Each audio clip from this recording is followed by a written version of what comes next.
Bumi pada awalnya kemungkinan berwarna ungu, bukan hijau. Menurut teori, mikroba purba menggunakan molekul selain klorofil untuk menyerap sinar matahari. Molekul ini mungkin memberi warna ungu pada organisme hidup.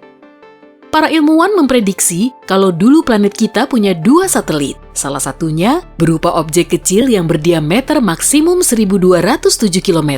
Tapi, ia menabrak satelit lain yang sekarang menjadi satu-satunya satelit alami bumi. Baru-baru ini, ada juga objek yang mengorbit planet kita. Bulan mini sementara ini dinamai 2020 CD3 dan berdiameter maksimum sepanjang 1 meter. Batu luar angkasa ini tertarik masuk ke orbit bumi lebih dari setahun yang lalu. Menurut para astronom, bulan mini ini meninggalkan orbit bumi pada bulan Maret lalu. Antara 60-100 ton debu ruang angkasa menghujani permukaan bumi setiap hari. Kebanyakan partikel kosmik kecil ini dilepaskan oleh komet yang biasanya terbuat dari debu dan es. Saat matahari mengubah es menjadi uap, sisa debunya jatuh ke bumi. Dari ruang angkasa, bumi akan terlihat biru laut. Hampir 70% permukaannya diselimuti air dan kedalaman rata-ratanya 4.270 meter. Tapi, kalau kamu mengumpulkan semua airnya menjadi bola besar, diameternya cuma 1.400 km. Dan semuanya sudah termasuk air laut, samudra, sungai, danau, tudung es, air tanah, dan bahkan tetesan kecil di atmosfer. Nah, kalau seluruh udara di bumi ini dikumpulkan, yaitu sebanyak 5.140 triliun ton, ukuran bolanya akan sedikit lebih besar.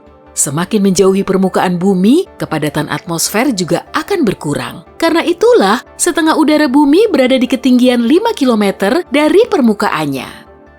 Setiap 200-300 ribu tahun, bumi membalikan kutub magnetiknya. Tapi prosesnya berlangsung lama, dari ratusan hingga ribuan tahun.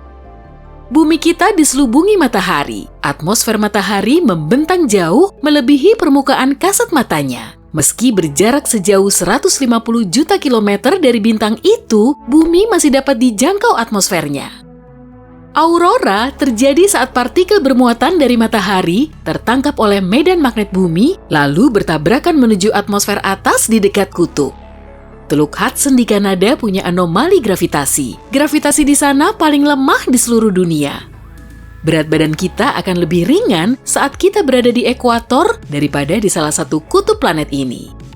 Volume planet Mars hanya sekitar 15% dari volume bumi dan masanya kurang dari 10% dari massa bumi. Tapi, keduanya punya massa daratan yang hampir sama.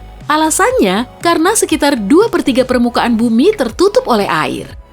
Samudra Pasifik mengandung lebih dari setengah air bebas. Sampai sekarang, Pasifik juga menjadi samudra terluas. Semua benua di dunia ini bisa masuk ke dalam cekungannya dengan mudah.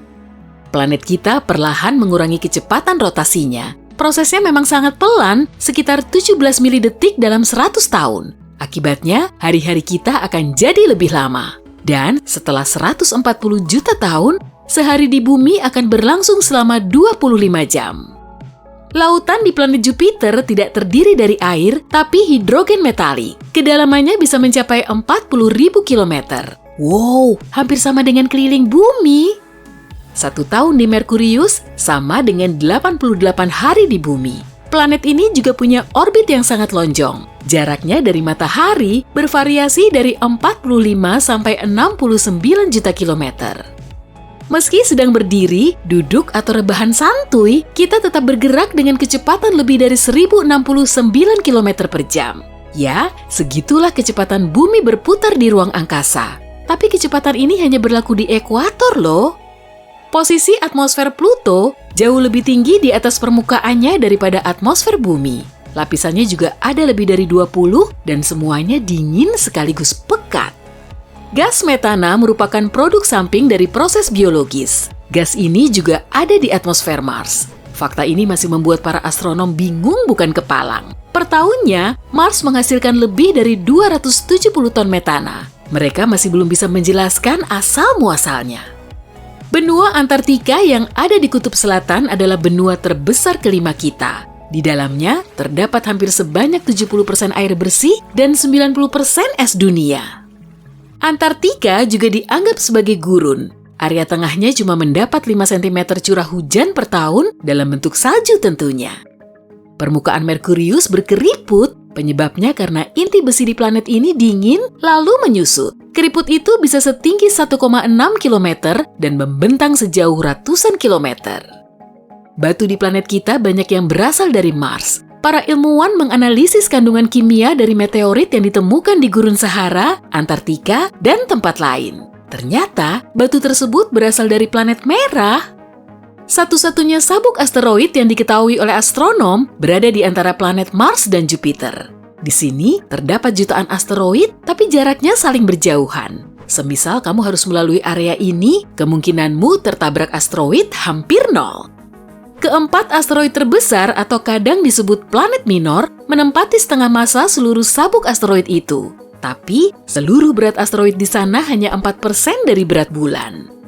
Merkurius merupakan planet yang paling banyak memiliki kawah di sistem tata surya kita. Nama-namanya diambil dari nama musisi, seniman, dan penulis terkenal. Lembah bernama Fels Marineris 10 kali lebih besar dari Grand Canyon. Asal-muasalnya masih membingungkan para astronom. Lagi pula, Mars tidak dikenal karena lempeng tektonik aktifnya. Tekanan atmosfer di Venus 92 kali lebih kuat daripada di Bumi. Atmosfer Venus juga jauh lebih padat. Itulah sebabnya cuma meteorit besar yang bisa mencapai permukaannya. Meteorit yang lebih kecil akan melambat lalu hancur sebelum mendarat di situ. Planet kita punya medan magnet karena logam cair super panas yang mengalir di dalam inti luarnya. Terbentuklah arus listrik yang kemudian menghasilkan medan magnet.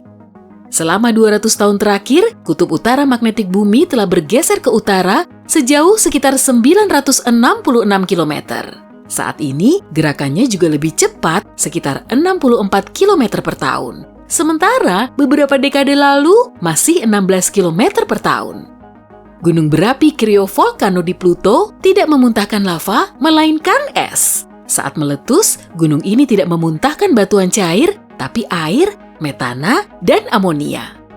Massa Jupiter 2 kali lebih besar dari massa semua planet lain di tata surya kita. Bumi menjadi planet terpadat di tata surya kita. Kepadatannya bervariasi tergantung bagiannya. Inti logam bumi jauh lebih padat dari kerak bumi. Bagian atas atmosfer Saturnus terdiri dari lapisan awan. Lapisan teratas terbuat dari es amonia. Di bawahnya ada awan es air. Di bawahnya lagi ada es belerang dan hidrogen dingin. Uranus berotasi miring. Posisinya sangat tidak biasa, kemungkinan disebabkan oleh tabrakan dahsyat di masa purba. Tapi sejauh ini masih teori sih. Wah iya, di tata surya kan cuma Uranus yang posisinya miring. Venus berotasi dengan arah berlawanan dengan matahari. Alasannya mungkin karena tabrakan dahsyat dengan asteroid atau objek luar angkasa lain. Iapetus, salah satu satelit Saturnus, memang unik karena punya 2 warna. Salah satu sisinya gelap kemerahan dan sisi lainnya terang. Para ilmuwan belum berhasil menyingkap misteri ini. Satelit Jupiter Io punya ratusan gunung berapi aktif di permukaannya. Gunung berapi di sini paling aktif di seluruh tata surya. Io tertutup oleh danau lava dan dataran yang berwujud batuan cair. Gumpalan asap belerang dimuntahkan sampai ketinggian 344 km. Cahaya memerlukan waktu lebih dari 4 jam untuk merambat dari matahari menuju Neptunus. Di antara semua planet di tata surya kita, Jupiter berotasi paling singkat. Satu harinya cuma 9 jam 55 menit. Karena rotasinya sangat cepat, bentuk Jupiter agak pipih.